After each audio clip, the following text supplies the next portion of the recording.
Iawn. Wel, croeso cynnes iawn I chi gyd. Yma i'r Llyfrgell ac yma I oriel Gregynog. A very warm welcome to everybody. Mae'n ddigwyddiad Cymraeg heno, a dyn ni'n darparu cyfieithu'r pryd. This is a mainly Welsh language event. Does anybody need simultaneous translation tonight, and you haven't got a headset? Llwn ni gael un lawr yn y blaen fan hyn, Daniel. Diolch. Anyone else need a headset yn y cefn? Iawn. Ac, and for you joining us at home, anybody needing the translation at home, then if you press the globe on the screen, and then English, and then you'll get the translation, and there should be a message on the screen as well. Felly, croeso cynnes iawn I chi gyd yma. Felly, dyma'r diweddara yn y gyfres Dan Sylw sydd yn cyd-fynd gyda'r arddangosfa welwch chi o'ch cwmpas chi yma heno. I ni yn awyddus iawn fod y rhaglen yma yn cyffwrdd â sawl thema wahanol, ac felly dyn ni wedi cael nifer o sgyrsiau eisoes yn y gyfres yma, ac mae heno yn edrych ar y thema gwleidyddiaeth a Phrotest. Mi'n edrych draw I gyfeiriad un o'r darnau celf tu ôl I chi yn yr arddangosfa, ac mae'n dweud, deffrwch y bastards! Dwi ddim yn dweud hynna wrthoch chi, a dwi ddim chwaith yn gorfod dweud hynny mewn cyfarfodydd staff fel arfer. Ond mae celf yma yn gallu bod yn arf I godi ffrau, I brocio ac I herio. Ac felly mae dyn ni 3 siaradwr tebol iawn ar eich gyfer chi heno. A dwi am fwrwyddi yn syth bin, oherwydd mae'r amser yn eitha cyfyngedig gyda ni. Felly'n gyntaf, Peter Lord, awdurdod blaenllaw ar ddiwylliant gweledol Cymru, curadur yr arddangosfa ysblenydd yma Dim Celf Gymreig yn yr oriel. Ac yn ail wedyn, Iwan Bala, un o artistiaid ac awduron amlycaf Cymru heddiw. Ac yn olaf, ac fel Iwan, yn artist arobryn, Mae Sian Parri, artist amlgyfrwng o ben llun a'i gwaith yn cyfuno themau gwleidyddiaeth, diwylliant ac iaith. Felly dim amser I golli, newch chi rhoi croeso, os gwelwch yn dda, I Peter Lord. Diolch.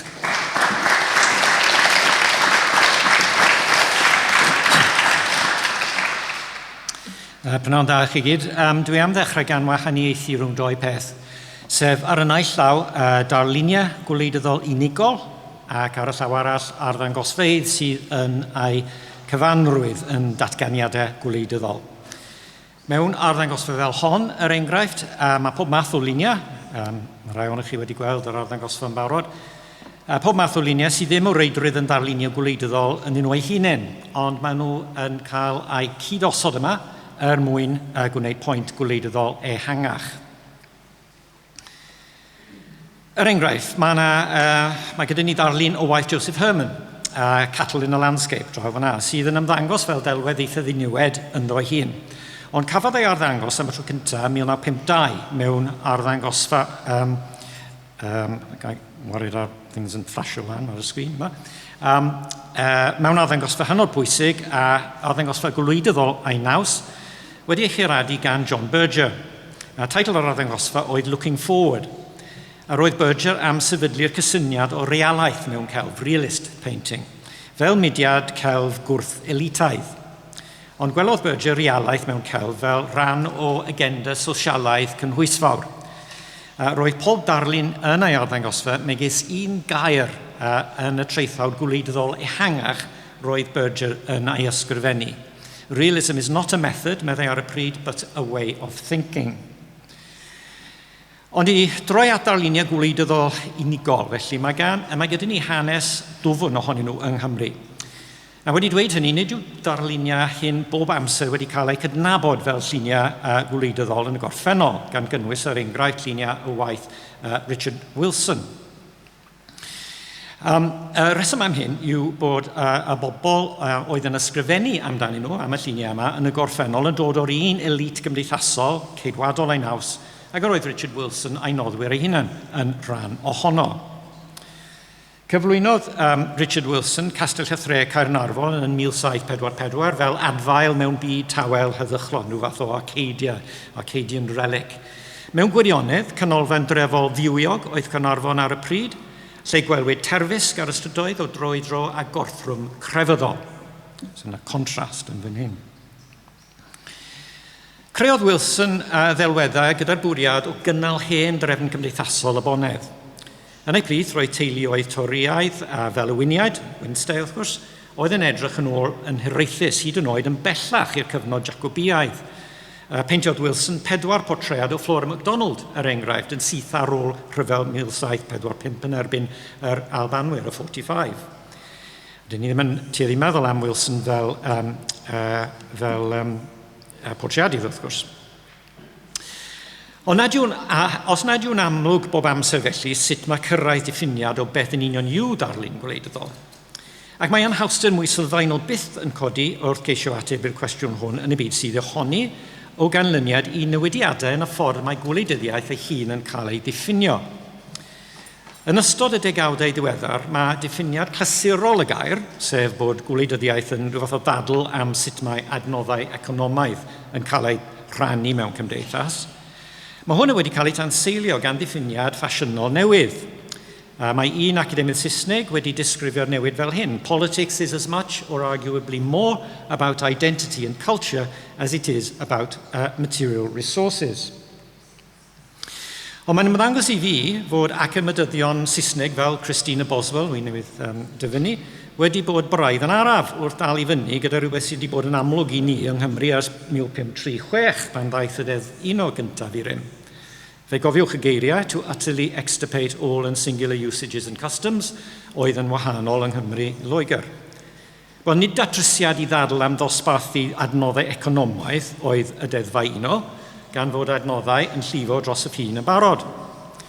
Concern y deddfau uno oedd i ddileu ymarferion diwylliannol Gymreig, ac yn arbennig cyfraith a iaith, mwyn sicrhau reolaeth Llundain dros wladwriaeth unedig Saesneg. Y bwriad oedd i erydu unrhyw ganfyddiad o wahaniaeth roedd y Cymru yn ei deimlo, neu o leiaf i fagu canfyddiad bod Lloegr yn fodel y dylwn ni a'i edmygu a'i fybwysiadu. A dyma'r cyflwr o feddwl sydd yn datblygu o fewn cymdeithas o dan drefn drefedigaethol, wrth gwrs. Ac yng nghanol yr 20fed ganrif disgrifiodd J.R. Jones canlyniad mae bwysiadu'r meddylfryd hwn fel genocide by assimilation. Nawr, mae gan y thema hon o assimilation, mae'n cael trafferth gyda'r system y Llyfrgell yn torri mewn i fi fan hyn, mae gan y thema hon o assimilation wreiddiau dwfn mewn celf Gymreig, yn ogystal ag amlygiadau mwy cyfoes. Mewn ymateb i'r llyfr Gleision yn 1848, cynhyrchodd yr arlunydd Hugh Hughes gyfres o ddelweddau gyda testunau dwyieithog. Yn yr un olaf o'r gyfres, defnyddiodd Hughes fap o Gymru ar ffurf yr hen wraig Modryb Gwen, a mae hi'n taflu'r Comisiynwyr Addysg y Llywodraeth Saesneg i'r môr. Ond yn llai amlwg, ceir yn y darlun hefyd ddelwedd benodol o genocide by assimilation. Mae yna staen di sydd yn wyladwy ar ochr Cymru o'r ffin gyda Lloegr ac yn Sir Benfro hefyd, yn cynrychioli treiddiad yr iaith Saesneg i mewn i'r wlad. Oedd Hughes yn hollol penodol yn glin â hyn. Wedyn, mewn pamffledyn gwleidyddol o'r 1980, gwelwn ddelwedd weledol sydd yn mynegu'r un adwaith yn erbyn y treiddiad Saesneg ymosodol. Yn arlun Hugh Hughes, gwelwn enghraifft dda o dueddiad sydd yn gyffredin ac yn effeithiol mewn celfyddyd wleidyddol, sef ail-bwrpasu hen ddelweddau cyfarwydd nad oedd o reidrwydd wedi eu creu yn wreiddiol i gyfleu neges wleidyddol. Ym 1848, roedd Hughes yn ail-wampio a'i ddarluniad cynharach deuddegfed Fenedowsia Elias Modryb Gwen. Mae wedi addasu fe. Chi'n gweld? Nawr, nid yw'n debygol fod Sydney Cyrn y Fosber wedi canfod Salem fel datganiad gwleidyddol, ond eto roedd neges o'r fath yn gydd y tu fewn iddo. A dwi ddim yn sôn am y diafol yn y siôl yn fan hyn, chwaith. Bwriad Fosber oedd portreadu'r ystrydeb o grefyddolder o werin Gymreig. Serch hynny, roedd gan y ddelwedd oblygiadau gwleidyddol, gan ei bod yn cyfleu'r syniad hefyd o'r Cymru fel pobl anfygythiol, parchus, ymostwngol, mewn gwrthgyferbyniad i realiti proletariad cyfoes oedd yn gynyddol filwriaethus a thrafferthus i'r sefydliad. Gallem ddweud bod neges wleidyddol Salem yn un subliminal, felly. Yn aml, rydym yn deall effaith go iawn darluniau o'r fath yn well wrth edrych yn ôl arnyn nhw dros gyfnod o amser, gan sylweddoli blynyddoedd wedyn y dylanwad gwleidyddol maen nhw wedi cael. Cafodd gwir effaith ac arwyddocad Salem ar enghraifft a'i datgelu wrth iddi gael ei thanseilio mewn cyfnod pan oedd yr amgylchfyd gwleidyddol wedi newid yn llwyr. Chafodd ei defnyddio yn yr ymgyrch yn erbyn y llygredd gwenwynig oedd wedi cael ei cynhyrchu gan gwmni Monsanto yn ei weithfeydd ger Wrexham, ar enghraifft. Wedyn, a bamffledyn wedi ei cyhoeddi gan Gymdeithas Cyfamod y Cymru Rydd yn 1989, mae'r neges yn digon eglur. Yn yr un ffordd, caiff delweddau cyfarwydd o'r diwylliant poblogaeth Saesnig a'i hael pwrpasu a'i tanseilio weithiau. Yn 1968, daeth y teitlau agoriadol i'r gyfres dyledu Dad's Army yn enwog, gyda'r gan Who Do You Think You're Kidding, Mr Hitler yn canu drostyn nhw. Yn y 1980, cyhoeddodd Mudiad y Cymru Coch y poster gwych hwn sydd yn troi'r cysyniad beniweired i gynrychioli colonialeiddio mewnol Prydeinig. Mae delweddau gwleidyddol gyda'i gwreiddiau yn niwylliant gweledol poblogau Llundain wedi chwarae rôl pwysig yn ein diwylliant gweledol ni. Yng nghanol y 19eg ganrif, portreadwyd y Cymru fel pobl estron, fel other, wedi ei chynrychioli gan y ffigwr o Siôn ap Morgan, y Cymro tlawd ac uniaith, yn mudo i Lundain ar gefn bwlch gafr drewllyd. Delwedd o wahaniaeth ac israddoldeb genedlaethol oedd hwn, wrth gwrs, wedi ei atgyfnerthu gan destunau ysgrifenedig hiliol. Ond daeth newid yn sydyn ac arwyddocâl i'r ystrydeb ym mlynyddoedd cynnar y bedwaredd ganrif ar 15. Dyma gyfnod y rhyfeloedd yn erbyn Ffrainc, ac yn sydyn rhaid mae printiau Llundain yn newid yn llwyr mwyn mynegu undod y pedair cenedl i ymladd yn erbyn y gelyn cyffredin. Mae printiau hyn yn gyfoes ac ymgorfforiad Iwerddon yn Prydain i ffurfio Deyrnas Unedig. Yn yr arddangosfa, cael weld nifer o enghreifiadau wedi cyhoeddi yn Llundain sydd yn portreadu'r pedair cenedl megis yn gyfartal ei gilydd a'r ffurf menywod wedi ei gwisgo yn glasurol. Yn y cyfnod hwn, cyn creu'r wisgoedd genedlaethol, portreadwyd hwy gyda gwrthrychau symbolaidd a'r ffurf y delyn i Iwerddon a'r afr i Gymru ac yn y blaen. Cynhyrchwyd y darluniau hyn mewn setiau 4, neu fel 2 bar, yr Alban gyda Cymru ac Iwerddon gyda Lloegr. Ganrif yn ddiweddarach yn ystod y rhyfelbu gyntaf, unwaith eto cynhyrchwyd celf wleidyddol Brydeinllyd yn Llundain, weithiau wedi ei hanelu yn union gyrchol at y Cymru. Gwnaed defnydd o'r syniad sinicaidd o'r fyddin Gymreig fel petai'n lu annibynnol yn aml iawn. Yn ogystal â phosteri, cafodd y syniad ei habu mewn cyhoeddiadau megis gwlad fel hadau, le mae'r testun yn sôn am y fyddin Gymreig yn ymladd brwydr y Celt yn erbyn y Teuton Rheibus. Yn y gyfrol hon, at gynhyrchwyd gweithiau gan Frank Brangwyn, Christopher Williams, Margaret Lindsay Williams, Celt Edwards ac eraill.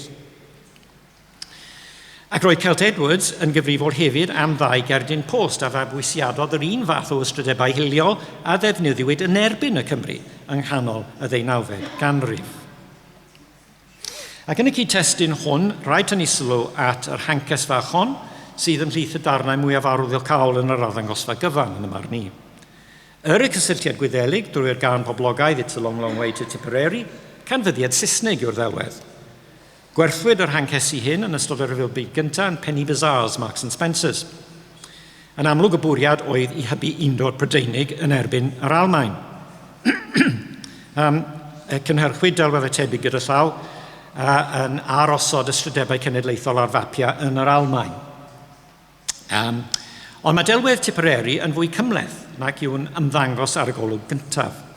O dan y neges amlwg o undod Prydeinig, gorweddau neges arall. Un o'r awgrymiadau subliminal yna nes i ddisgrifio yn gynharach. Gwelwn Iwerddon ac yr Albaen wedi eu portreadu fel menywod balch ac yn nibynnol, a'i traed yn gadarn ar ei tiriogaethau ei hunain. Ond gwelwn Cymru wedyn fel merch fach yng nghysgod mam Lloegr yn cydio'n dyn yn ei gorsedd hi ac yn llwyr ddibynnol arni. Yn Arlun Tipperary mae Cymru wedi cael ei infantileiddio felly. Dros ganrif ar ôl creu'r ddelwedd ac yn agos i 500 mlynedd ar ôl y deddfau uno, mae'r ddelwedd yn sefyll o hyd fel metafor pwerus a mae'n cyflwr gwleidyddol ag ein seicoleg genedlaethol. Wel, 10 mlynedd yn unig wedyn, ond mewn byd gorllewinol oedd wedi newid am byth ar ôl y ryfel, peintiodd Evan Walters a'i ddarlun bydd myrdd o ryfeddodau. Yn yr arddangosfa, dangoswn bydd myrdd o ryfeddodau fel canolbwynt i driptych. Gyda'i gilydd, mae'r 3 darlun yn mynegu ar ymateb gweledol i trauma y ddiwrwasgiad a ddaeth yn sgil yr ryfel byd cyntaf. Cafodd darlun Walters a'i beintio yn erbyn cefndir y streic gyffredinol yn 1926. A ddangoswyd yn Abertawe am y tro cyntaf wrth i'r streic yn y maes glo parhau ar dioddefaint dwysau. Un agwedd ar y dioddefaint hwnnw oedd yr angen i bobl gasglu glo man ar y tomenni mwyn cynhesu'r tai a choginio bwyd. Roedd yr arfer gwaradwyddus hwn wedi denu sylw artistiaid megis Herbert Johnson oedd yn gweithio i gylchran y graffig mor bell yn ôl a 1875. Mewn un o ffilmiau mwyaf pwerus y cyfnod cafodd ei gofnodi gan Donald Alexander, dim Douglas gyda llaw Donald Alexander yw ei fod, 1935. Roedd ei wedi cael ei darlunio mewn paent gan Archie Rhys Griffiths ym 1930. Yn ei ddarlun ar y domen lo, portreadodd Archie Griffiths 2 menyw yn dychwelyd adref ar diwedd y dydd wedi casglu glo man mewn sachau. Cafodd y darlun hwn ei greu o'r tu fewn i'r gymuned glofaol. Roedd Griffiths wedi cychwyn ar ei yrfa yn gweithio dan ddeiar yn y Mountain Colliery Gorseinon. Cafodd ei fagu mewn teulu Methodistaidd, Cymraeg a iaith. O canlyniad, roedd yn gyfarwydd iawn â storïau y Beibl. A mae'r darlun yn gweithio ar 2 lefel felly. O dan y ddelwedd dogfennol yn cofnodi casglu glo man ar y domen, can fyddwn gysgod y 2 menyw a i fedd Crist ar ôl y groeshoeliad yn cario perlysau mewn bagiau. Byddai'r menywod yn darganfod y bedd yn wag, wrth gwrs, ac yn methu deall. A mae methiant y menywod i deall ystyr ac oblygiadau'r bedd gwag yn gweithio fel trosiad. Mae'n gyfateb i fethiant Griffiths a'i gyfoeswyr i ddeall ystyr ac oblygiadau dioddefaint y dirwasgiad. Aeth darlun Evan Walters cam yn bellach. Mae'n cymryd ei deitl o'r emyn bydd myrdd o ryfeddodau. Mae geiriau ar emyn yn awgrymu y bydd ei neidiau yn cael ei ryddhau o dioddefaint y bywyd dynol adeg ar atgyfodiad cyffredinol. Bydd ein cyrff yn cael ei golchi'n lan a bydd pawb yn cael gwisgo gynnau gwynion. Nawr, credau Cristionogion ceidwadol y dylid ddisgwyl yn amyneddgar felly yr gweitha dioddefaint y byd hwn, gan wybod ei fod yn adlewyrchu ewyllus diw i ni fel pechaduriad. Ond yn darlun Evan Walters mae 4 bachgen sydd yn cynrychioli'r genhedlaeth nesaf yn cario arwyddion clwyfau Crist ar y groes, sef y stigmata. Merthyron ydyn nhw a'r allor y ddiwinyddiaeth geidwadol hon.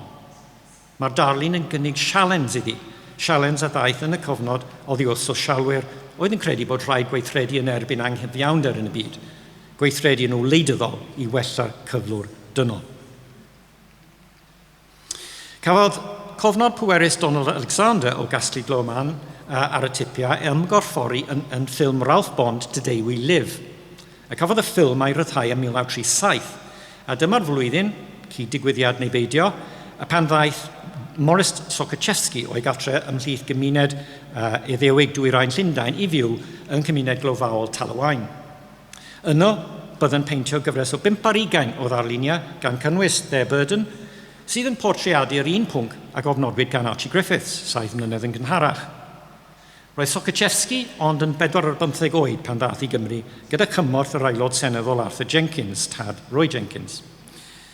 A fe ddaeth gydag agenda adain chwyth glir a gyda'r bwriad o arddangos ei gyfres o ddarluniau yn Llundain mwyn codi llen ar reality cyflwr y cymoedd diwydiannol, the distressed areas fel oedd yn cael ei galw. Ar gefn y darlun, mae arysgrif flin ac emosiynol, their only means of keeping warm, hope and endurance, weary and dirty, the pithead gear, seen idle, 10 years unemployment. Mae'n bledig o top i'r gwaelod ar gefn y llun. A does dim amheuaeth felly bod hwn yn ddarlun gwleidyddol.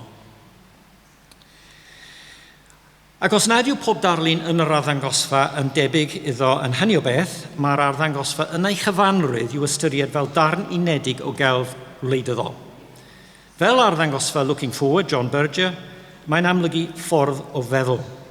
Mae pob darlun megis gair unigol mewn ysgrif ehangach. Ond wrth gwrs, mae'n amlygu ffordd o feddwl wahanol, ac mae'r geiriau yn cyfraniad ysgrif wahanol i'r un yr oedd gan John Berger yn ôl y 1952. Diolch yn fawr.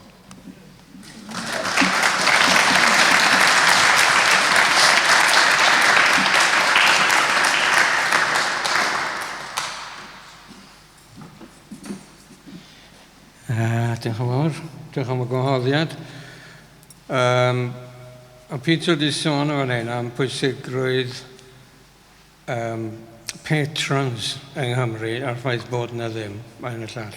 Ond peth arall sy'n bwysig ydy posibilrwydd i arddangos gwaith. Dych chi'n clywed fi? Dwi fod eisiau. A mi welwch chi, gan bod hyn yn gyfnod byr o amser, dwi yn canolbwyntio ar lyniau diweddar, a maen nhw gyd wedi cael ei gwneud yn y 10 mis dweitha. Right.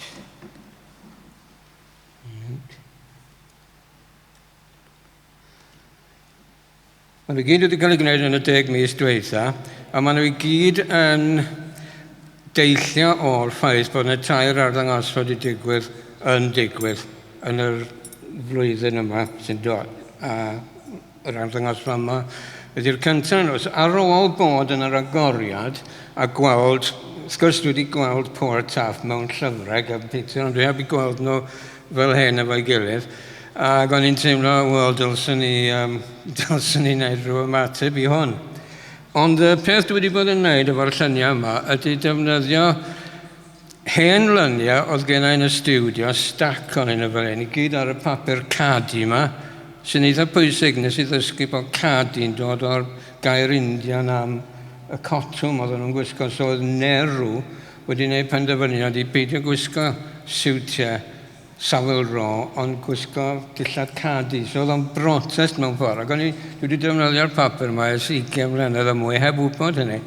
Beth bynnag, mae papur yn bwysig. A'r unig beth sydd yn parhau yn hwn ydy rhyw siap o Gymru. A rwan dwi wedi newid o, fel bod o'n siap yr Cymro Drian Tlawd ar gefn yr gafr yn mynd i Llundain. O'n i'n clywed ddiddorol, does na ddim gaifr yn yr wyl amaethyddol eleni, achos yr trafod las. Wrth gwrs, mi welwch chi bod trafod goch yn dod fyny nes ymlaen.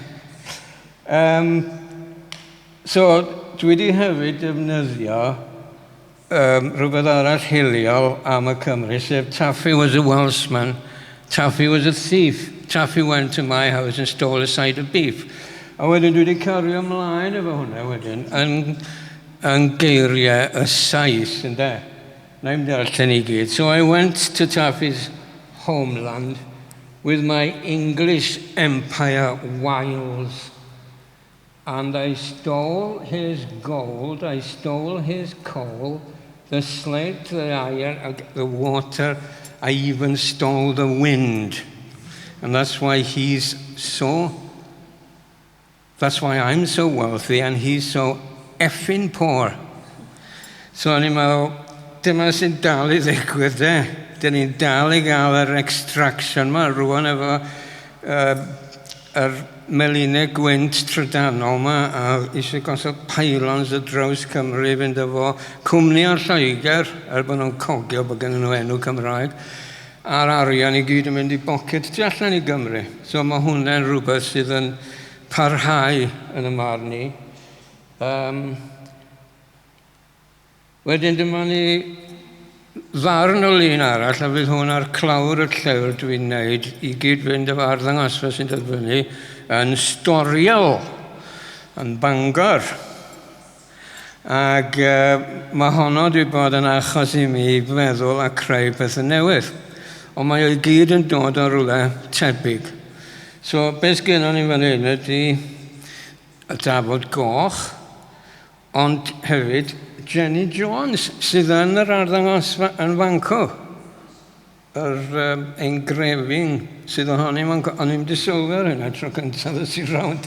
So mae'n ddau ddylanwad wedi dod o hwn, ond o'n I wedi gwneud y llun yma'n wreiddiol efo Jenny yna fo, yn ôl yn 2004.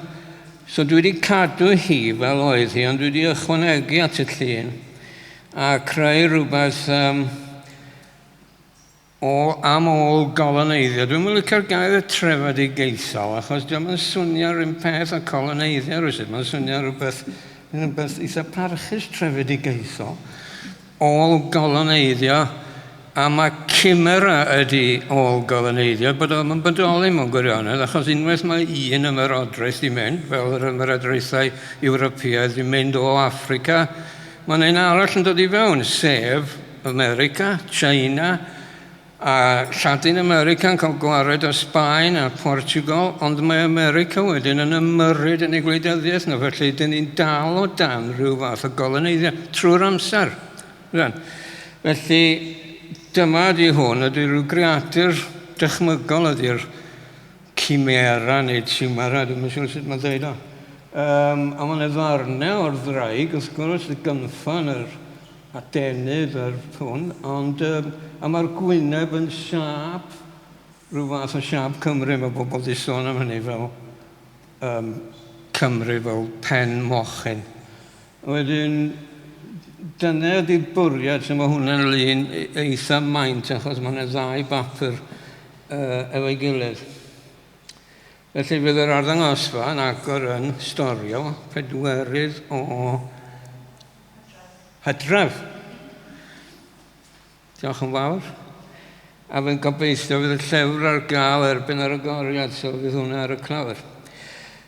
Y trydydd arddangosfa eleni ydy arddangosfa fawr yn y Glynfifian o'r enw Teigrod a Dreigiau, India a Chymru yn Brydain. So mae o'n sôn am yr ymerodraeth Brydeinig a lle mae Cymru, India, Pakistan a Bangladesh yn rhan o'r peth. Felly mae yna artistiaid cyfoes o'r India, Bangladesh a Pakistan yna fo, yn ogystal â gwaith hanesyddol sydd wedi cael ei gasglu fel pethau o Castell Powys neu cysylltiad efo Clive o India pethau. So mae'n arddangosfa ddiddorol, a mi nath yr curiadur Zera ddod draw. Dwi'n meddwl bod Peter wedi deithi dylse hi. Diolch yn fawr eto. Ac nath hi ddewis gwaith o gyn-aelod y stiwdio a dewis gwaith o'r amgueddfa genedlaethol yng Nghaerdydd a benthyg rheini a gwaith o gyn-aelod yn y Glynfifian o defnyddio hwnnw. Ond ar ôl I fi ddechrau trafod y peth efo hi, a nath hi ofyn I fi sgwennu traethawd i'r catalog, nes I ddechrau meddwl am y ddraig. Dwi'n rioed wedi trio darlunio'r ddraig neu wneud delweddau o'r ddraig fy hunan. So nes I wneud eto'n defnyddio hen bapur efo rhyw argael o ffurfio yna fo. So mewn ffordd mae'r ddraig wedi troi allan yn hollol wahanol I beth fysa chi'n dychmygu fysa rhywun yn wneud. A mae'r cymeriadau eraill wedi sort o gasglu ei chwmpas I. O'n i'n teimlo, dwi wedi rhoi y cymeriadau yma ar y llwyfan, ond ddim fi sydd wedi sgwennu'r ddrama. So dwi'n yn gwybod beth sy'n mynd ymlaen, mae'n efo rhyw bethau od yn mynd ymlaen, ond mae'n edrych I fi bod y ddraig yn debyg I ryw supporter tîm rygbi Cymru yn y dafarn cyn y gêm, felly yn bloeddio ac yn llawn o ei hun yna. Wedyn ar ôl y gêm anghofio am Gymru tan gêm nesaf. Ac bod y ddraig di anghofio ei hanes mewn ffordd. Mae'r ysgyfarnogen yn edrych ar y peth eitha difrifol ac yn synhwyrol. A mae'r fari, wrth gwrs, yn cael i'w pwysio gwmpas ar y peth, achos rhywbeth ffug ydy'r bari mewn ffordd. Traddodiad eitha diweddar mewn ffordd, mae'n rhywbeth hen iawn, a dyn mewn gwisg gyda. So mae yna gwestiynau'n cael eu codi, a wedyn wrth gwrs o'n i'n rhoi ynys yn y gwylod yma, a nath y pen yma ddechrau ymddangos i fi fel Aneurin Bevan. Ac o'n i'n meddwl y brenin cwsg gyda, cos sosialaeth a di diflannu, dydy, bron iawn.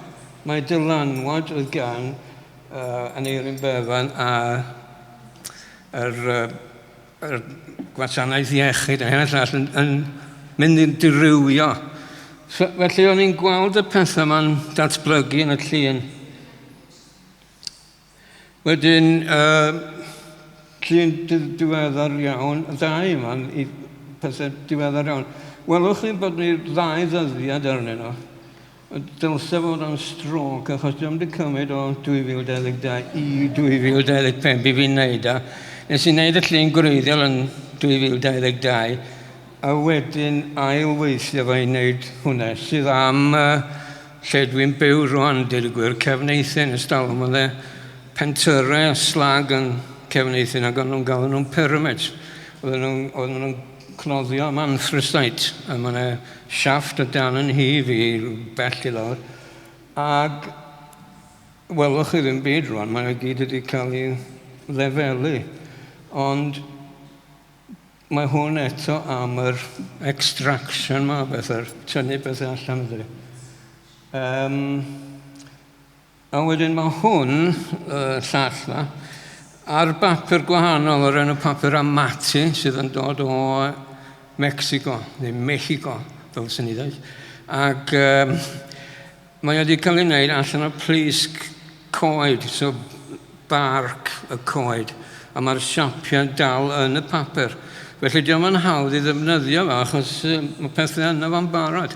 Ac i raddau, mae o'r un peth ar broses o weithio ar hen lyniau ydy bod yna rhywbeth yna cyn i chi gychwyn, so ydych chi'n creu rhyw palimpsest o lefel arall ar ben hwnna. A mae hwn, wrth gwrs, i'n wneud am Duw rhyfel, Mawrth, a Duw arian mamon efo'i gilydd yn creu rhyfelaidd. Ydyn ni byw mewn cyfnod gwaith na ydyn ni wedi ystalwm. A dwi'n teimlo bod rhaid gwneud sylw am y pethau ni. Fel welwch chi yn yr llun ola, y lluniau ola yma. Dyma yna ddau ddelwedd o Palestine. Y cynta'n deud complex map cymleth. Ac wrth gwrs mae'r hanes yn gymleth, ond eto dio ddim yn gymleth chwaith, achos dyn ni'n gwybod beth sy'n digwydd, a mae'n eitha amlwg beth sy'n digwydd, ond mae'n y gymlethdod yn y ffaith bod bobl yn gwrthod gweld y gwir am y peth. A mae sefyllfa yn anodd iawn, a mae Anubis yma ni'n, sef Duw eithdiaeth am farwolaeth. Duw sydd yn edrych dros y meirwan. Ac wrth gwrs mae'n edrych dros y gysylltiad, wrth gwrs, efo'r Beibl a'r Aifft a Babylon a bob peth fel hyn. A mae hyn i gyd yn dod i fewn i'r map. A dwi'n cofio, wrth gwrs, mapiau o Palestine, y gwlad yr Iesu. Yn yr ysgol Sylw, pan o'n i'n mynd i'r ysgol Sylw, ond y rhywbeth mawr am gymharu Cymru i gwlad yr Iesu. A cyswllt yma. Mae'n drist iawn gweld beth sy'n digwydd rwan. Fel cleddyf yn y galon achos y beth yma. Edwyn meddwl mae dyna cwbl. Dyna ddiwedd y gwybdaeth dros hyn. Un peth gael ei ddweud cyn mynd, ar yr llun cyntaf, mae'n dweud taff salvage, achos mewn ffordd, poor taff, yn cael ei salvageio trwy bod ni'n ail ddefnyddio fo. Ond o'n i'n ar y pryd, o'n i'n mewn perthynas efo menyw bwysig iawn o Merthyr Tydfil, ac oedd ei thad hi'n rhedeg scrapyard yn Merthyr, scrapyard llwyddiannus iawn, achos yna gymaint o, pan oedd y pyllau glom gweithio, yna gymaint o beth yn dod i fewn. A taff salvage oedd enw'r y sgrapiad. A dyn nes i ddod hwnna, dyna beth ddylse fod ar y cefn yr taff drian. Right, diolch yn fawr i chi.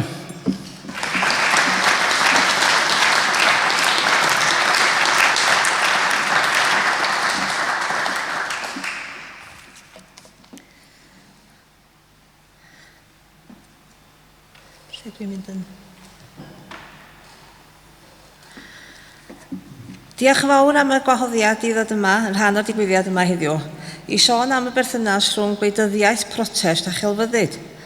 Mae'r tri peth yma wedi plethu drwy gilydd i fod yn rhan anatod o mywyd i rioed.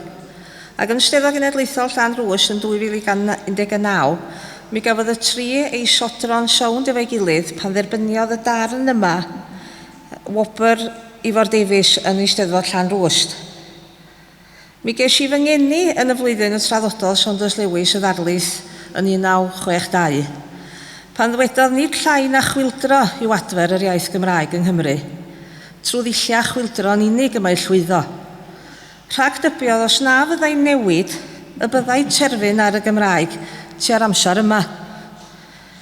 Ac mae arolwg tai ag iaith gafodd ei gwneud yn Llangwnad llynedd wedi dangos fod y Gymraeg mewn argyfwng llawer iawn gwaith nag mae'r ystadegau swyddogol yn ei ddangos ar awdurdodau ni gydnabod. Yn 1962, mi oedd llun y fro Gymreicia o'r broedd gweithio effaith gynyddol amlwg y diwydiant twristiaeth yn Abersoch. Mi oedd yno bobl wedi byw yn llun tra ddechrau'r 70au heb ddallt yr un gair o Saesneg. Ac felly mi ges i dyfu fyny mewn cyfnod o chwildro gladgarol a deffroad politicaidd yng Nghymru. Cenhedlaeth ifanc o Gymru Cymraeg yn sefydlu Cymdeithas yr Iaith, yn canu canuion protest, canuion Dafydd Iwan fel peintio'r byd yn wyrdd wrth feddwl am fy Nghymru, mae rhywun yn y carchar bod yn rhydd baled y Welsh Not, Mae Stevens a Hugh Jones yn canu am Dryweryn, a hogiau'r wyddfa'n sefyll efo'i gilydd yn y bwlch, ac eraill yn edrych tua'r gorllewin, Tecwyn Ifan yn canu am y John Bull hwnnw, goncrodd Cymru yn 1282 a mynd ymlaen i goncro'r gweddill wedyn. Ac wedyn mi ddoth Edward Hyde i ganu am yr hen ffordd Gymreig o fyw, am y tŷ ha, ac mi oedd Anhwsa hefyd yn chwilio am y gola hyfryd yn y gorllewin. Canuion yn creu delweddau yn y dychymig oedden nhw, a chreadigrwydd celfyddyd weledol Cymru yn fyw ar y gloriau'r recordia hynny, oedd yn dod â gwleidyddiaeth, protest a chelf at ei gilydd i greu ysbryd gwladgarol y cyfnod. Ac Erall Lloyd Owen yn cyfansoddi cerddi'r cywilydd mewn ymatab i sarhad yr arwisgiad yn 1969. Y brotest gyntaf i mi fod yn rhan ohoni oedd protest neu frwydr rhieni ysgol Bryncroes i gadw'r ysgol ar agor pan o'n i 6 oed. Safiad dewr rhieni ysgol Bryncroes yn erbyn polisia diboblogi cefn gwlad a chanoli adnodda. Dros gyfnod o 2 flynedd tyfodd y frwydr genedlaethol a yr un pryder oedd y tu nôl i frwydr Bryncroes ac sydd yn bodoli heddiw, sef y prydar am fod polisia a gweithredoedd yr awdurdodau nid yn unig yn methu gwarchod y Gymraeg a'i chymunedau, ond yn arwain at ei difodiant yn gynt. Yn Steddfod Genedlaethol Tuddewi yn 2002 yr oedd Ifor Davies wedi ennill y Fedal Aur, efo 3 darn o waith a phenderfynu rhoi wobr ariannol yn ôl i'r Eisteddfod mwyn cyflwyno gwobr flynyddol i ddarn o gelf sy'n cyfleu ysbryd y frwydr dros iaith, diwylliant a gwleidyddiaeth Cymru. Meddai Ifor Davies mae hanes bron cyn bwysicad ag iaith, ac mae'r sefydliad imperialaidd Prydeinig yn diystyrru gweithredoedd y Cymru. O ganlyniad mae angen dathlu arwyr ein hanes, ein hen hanes ynghyd a'n hanes mwy diweddar, mewn ffurfiau newydd. Mae ein hiaith a'n cymunedau yn wynebu bygythiadau newydd, a dyma ddarlun o'r byd hwnnw gyda'r pethau hen a gwerthfawr hyn, sy'n werth mwy nag arian yn cael ei rhwygo a'i chwalu. Roedd 2 o'r 3 darn buddigol yma yn rhannu'r un uwch deitl, yr ysgrifen ar y mur, sy'n cyfeirio'n amlwg at yr ymadrodd cyfarwydd o lyfr Daniel yn y Beibl fod dinistyr neu ddiwedd am fod.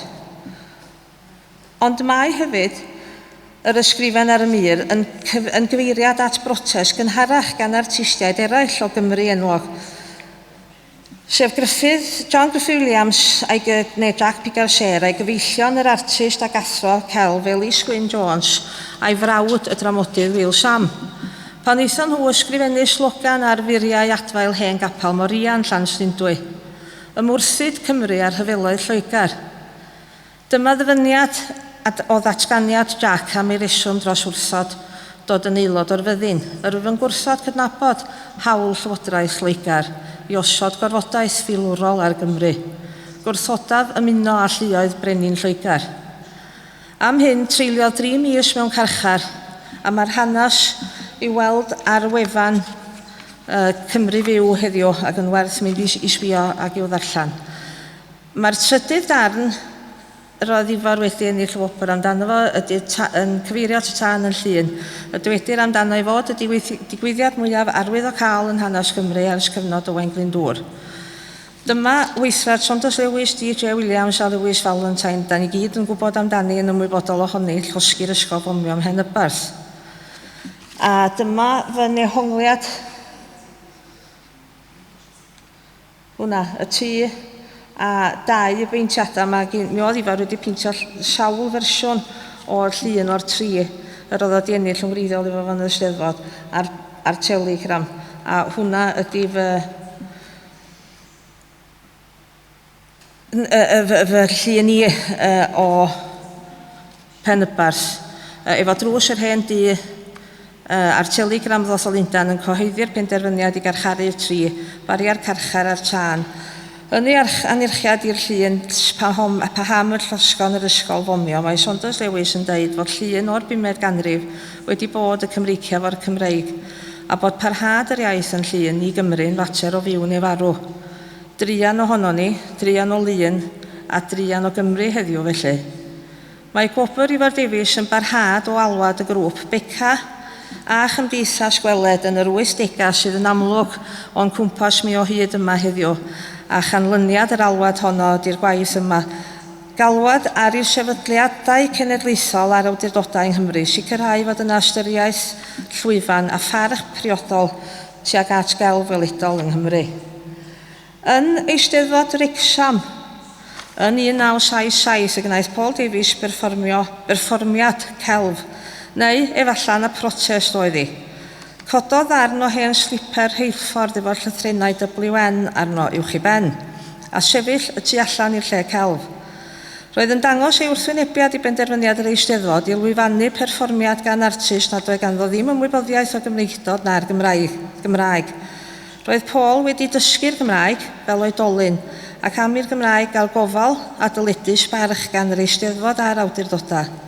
Mi ddoes i'n abod o pan o'n i'n fyfyriwr ar y cwrs sylfaen ym Mangor, ac mi fyddan ni'n trafod gwleidyddiaeth a fynta'n ymarfer i Gymraeg ac yn chwilio am ffyrdd gweledol gwell o ddehongli Cymru nag efo daffodils defaid a merchaid mewn hitiau cantel uchel.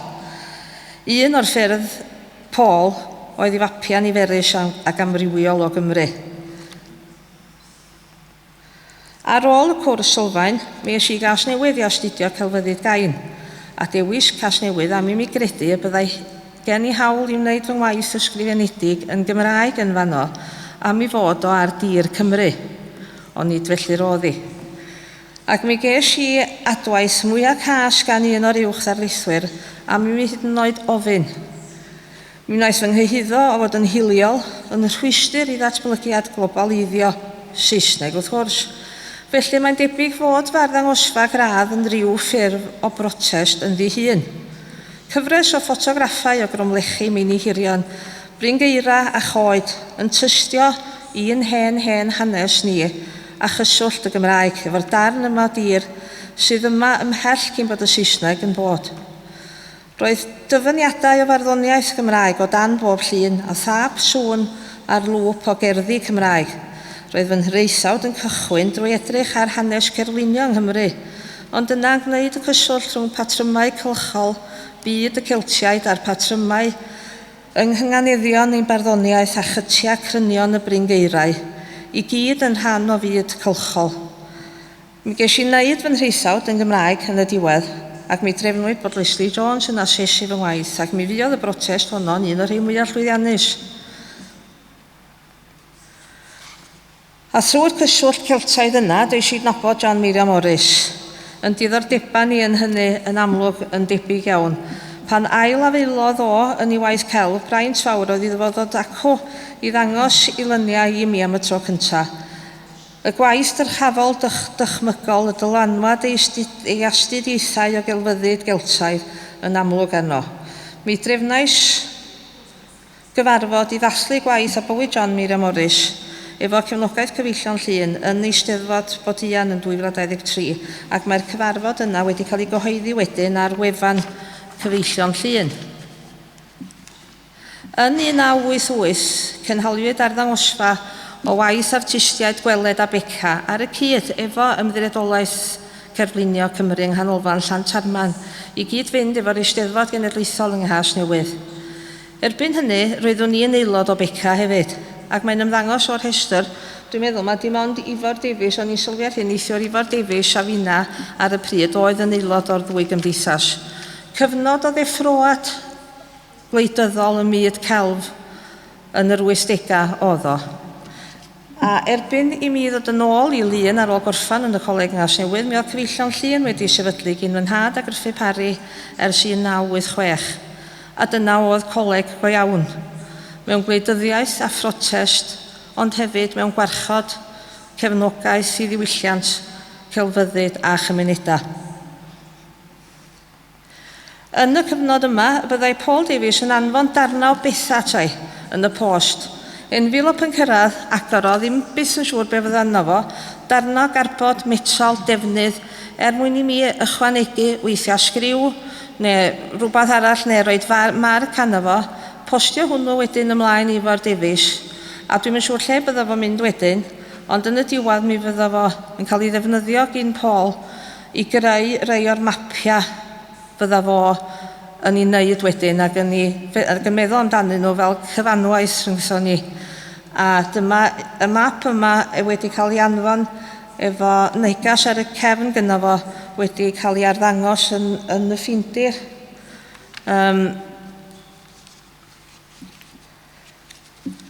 Ac wrth gwrs y cyswllt rhwng grŵp beca hefyd yn adleisio protest gynharach merchaid beca. Gweithio wedyn yng Ngwasg y Castell a Gwasg Carreg Gwalch yn cynllunio gloriau llyfrau a'r rhedeg cwmni argraff efo Seimon yng Nghapel Pen y Graig yn Llangwnad yn printio crysau tŷ. Y protestio a'r celfyddyd yn dod efo'i gilydd eto. Crysau tŷ, Cymdeithas yr Iaith, Merchaid y Wawr, Cymuned, a mi gafodd na arddangosfa o'r crysau i dangos yn y storiol, ond yn ystod cyfnod y Covid yn son felly yn anffodus, na ddim llawer o bobl i gweld ti. Yn 2018, mi nath yr artist Sara Roslyn Moore, hogan ifanc, ail ddarganfod ac ail gyflwyno gwaith Paul a Peter Davies yn storiol ym Mangor. Ac mi oedd yr syniad o grŵp beca yn ysbrydoliaeth i Sara. Fel hyn y sylweddoli si bod na wahaniaeth rhwng y ddwy gymdeithas. Gweled yn gymdeithas ffuriol efo swyddogion a threfn pwyllgor a beca yn drefnau yn llac efo bwriad pwrpasol a Paul Davies yn gyswllt rhwng pawb ohona ni. Nes i rioed gyfarfod i frawd Peter Davies, ond wrth i mi dwi'n falch iawn, mi ges i gyfle i gael sgyrsia lawer efo fo cyn Steddfod Genedlaethol Bodleian, wrth i mi drafod mynd â stonding beca i Eisteddfod a sôn am greu celf beca newydd efo plant ysgolion llun a gwneud ffilmiau beca. Trafod trefniadau ddathlu 20 mlynedd o wobr Ifor Davies yn Eisteddfod Bodleian yn 2023 a mi oedd o'n frwd ac yn gefnogol i trefniadau i gyd ac yn ysbrydoliaeth i mi. Mae'r hanes yna hefyd wedi gyhoeddi i gyd ar wefan newydd cyfeillion llun. Mi wnaeth ennill wobr Ifor Davies yn 2019 arwain at gyfleon newydd i mi, greu a chyflwyno fy ngwaith arddangosfa mhas Glynweddw, cael bod yn un o 10 o artistiaid benywaidd yn y llyfr hon wedi gyhoeddi ac a dod i nabod Christine Kingsley ac Ali Anwar a rhai o artistiaid eraill yn y llyfr. Yn 2024 mi ges i fy newis i fod yn un o artistiaid llais y lle. A dyna brosiect diddorol ydy hwn, prosiect gyn cyngor y celfyddydau yn dechrau ar ei drydydd flwyddyn rwan, lle mae y cyngor celfyddydau yn dewis artistiaid o wahanol ac amrywiol gefndiroedd i fod yn gosod y Gymraeg a diwylliant Cymraeg yng nghanol creadigrwydd cymunedol gan annog perchnogaeth a defnydd ohoni. A dyna i ryw raddau gobeithio, ella, bod yr awdurdodau o'r diwedd yn gweld gwerth celfyddyd creadigrwydd unigolion mewn hyrwyddo y Gymraeg. Tua'r gorllewin ydy teitl fy mhrosiect sydd yn edrych yn ôl ar ganu Phrotest y 60au. Ar ganu Phrotest y 60au am ysbrydoliaeth i gelf newydd heddiw. Y canu yr o'n i mor gyfarwydd efo fo pan o'n i'n ifanc.